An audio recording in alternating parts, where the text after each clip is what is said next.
Welcome back to Kitchen Wisdom.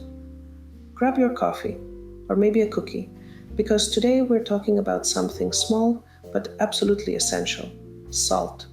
Yep, that little sprinkle that's been sitting in your cabinet probably since the last time you cleaned it out. Whether you're making pie, crust, cookies, or croissants, you'll always see it in the recipe: a pinch of salt. Now you might think, well, why? We're making dessert, not dinner. I used to think the same thing. Back in my early baking days, I figured salt was optional. I mean, who needs it in sweet stuff? Oh, I was so wrong. One bland pie crust later, my family kindly informed me that my dessert tasted mysteriously flavorless. Let's just say we still refer to that as the Great Saltless Thanksgiving.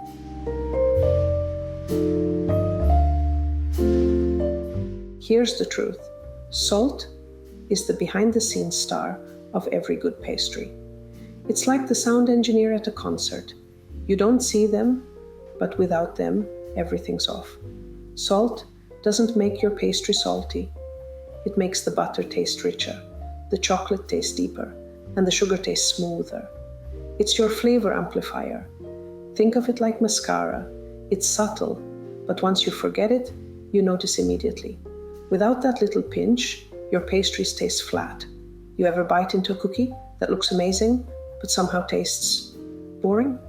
That's a salt-free cookie, my friend, and it's a tragedy. I've been there, pulled a tray of perfect-looking cookies from the oven, took one proud bite, and realized I'd forgotten the salt. All that effort and love, and somehow the flavor just went missing. My husband looked at me and said, "They look better than they taste." Ouch. Salt is that tiny but mighty hero. It transforms a decent pastry into something that sings. It balances out all that sweetness and makes your desserts pop with flavor. Think of it as the difference between a solo and a full orchestra. And when you start paying attention to that balance, your baking game levels up big time. It's one of those things that sounds small, but once you taste the difference, you'll never skip it again. I always tell people salt is like your kitchen therapist. It brings harmony to the chaos, keeps everyone and everything in check, and makes sure the final result doesn't spiral into bland disaster.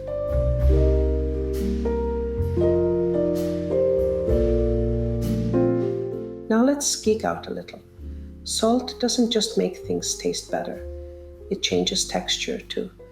In doughs like pie crust and shortbread, it strengthens gluten just enough to keep everything from falling apart.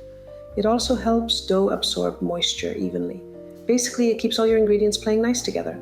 And for laminated doughs like puff pastry or croissants, salt is the mediator. Without it, your dough can get sticky and rebellious. I like to say salt is the grown-up in the kitchen. It keeps everyone calm and productive. I once skipped it in a batch of hand pies for a shoot, thinking, oh, no one will notice. They noticed.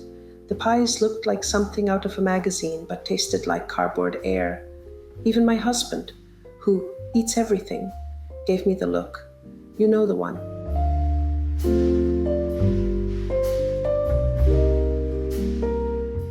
Here's the part where people get nervous. How much is too much? For most pastries, about 1/4 to 1/2 teaspoon of salt per 2 cups of flour is perfect. If you're using salted butter, tone it down a bit. But if you're using unsalted butter, and I always do, go ahead and add that pinch proudly. It's your safety net. And let's talk about types of salt. There are so many, it's easy to get overwhelmed at the store, standing there like you're picking out wine for dinner. Regular table salt is the workhorse. Fine grains that dissolve quickly and mix smoothly, making it ideal for everyday baking. Kosher salt has larger crystals and a milder flavor. It's great when you want a bit more control while seasoning dough or when sprinkling on top of baked goods. Sea salt, depending on the type, can have subtle mineral notes and adds that fancy touch to cookies and tarts. Himalayan pink salt, it looks pretty in photos but doesn't do anything magical. Beyond that, though, I admit I love using it for its color in food photography. Then there's flaky sea salt, like Malden, which I absolutely adore. I save it for finishing touches. It adds sparkle, crunch, and that gourmet look that makes people say, "Wow, did you buy these?" It's my secret weapon for elevating cookies, brownies, or even caramel sauce. If you're wondering what's best for baking, stick to fine table salt or fine sea salt for mixing into dough since they dissolve evenly. Save the fancier salts for sprinkling on top when you want to impress. And yes, because I'm that person, I've tested them all. I even did a blind taste test once. My family thought I'd lost my mind comparing salts, but hey, it's research.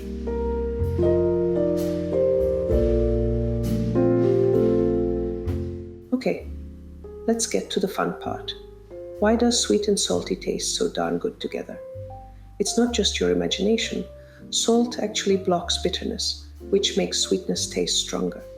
That's why salted caramel or sea salt brownies are impossible to stop eating. They hit all the pleasure buttons in your brain.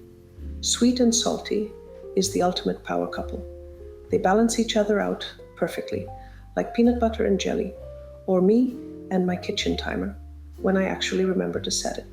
So next time you feel like your dessert is missing something, don't add more sugar. Add a pinch of salt.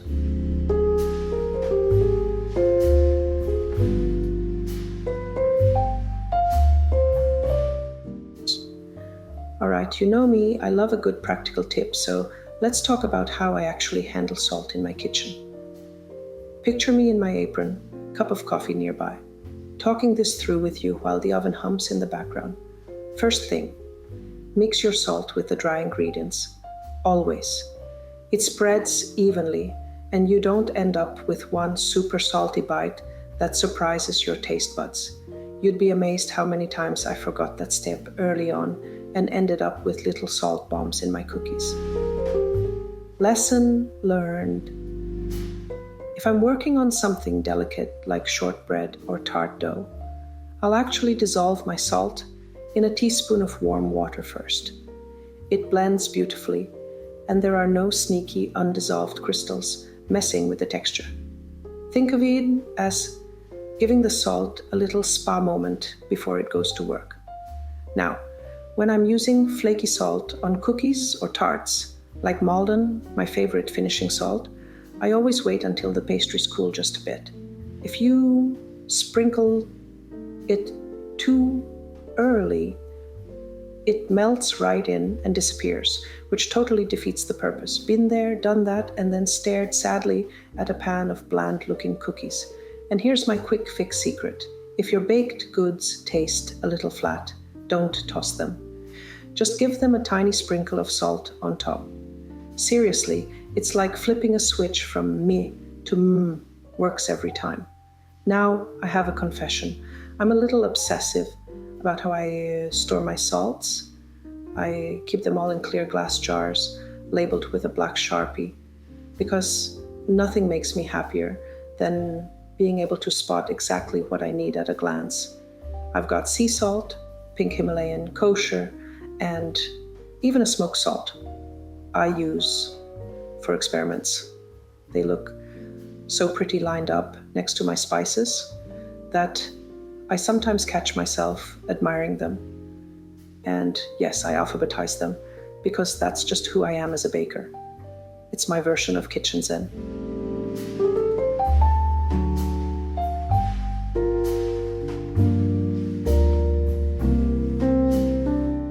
So, next time you're mixing up dough, don't skip that pinch of salt.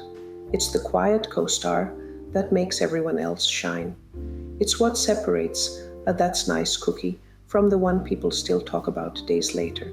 From my experience, salt is one of those things you don't appreciate until you forget it once. Then you'll never forget again. I promise. If you want to see how salt works its magic in real recipes, check out my blog and YouTube channel at Arina Photography.